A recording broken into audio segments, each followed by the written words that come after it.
আজকে খুব সহজে ডাল রান্না করা দেখাবো। একদম ঘন ডাল রান্না করবো। তার জন্য এখানে 3টা পেঁয়াজ ঝুরি করে নিয়েছি, 5-7টা কাঁচামরিচ এখানে ঝুরি গোল করে কেটে দিয়েছি।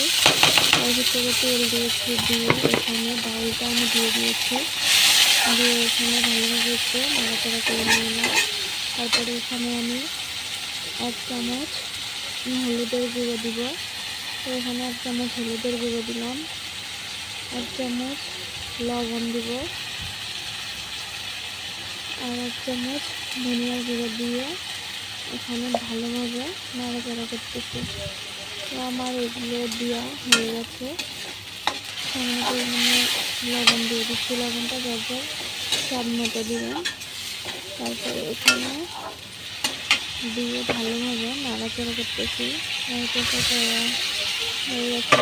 এখানে আমি সামান্য পরিমাণে পানি দিয়ে দিব যাতে ডালটা সিদ্ধ হয়ে যায়। তো আমি এখানে সামান্য পরিমাণে পানি দিয়ে দিচ্ছি, যতক্ষণ অবধি ডালটা সিদ্ধ না হয়।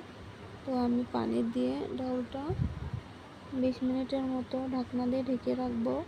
তারপরে পানি কমে গেলে আমি ডালটা নামিয়ে নেব। তারপরে এই তো আমার ডালটা হয়ে এসেছে, ঢাকনাটা খুলে দেখলাম পানি কমে এসেছে।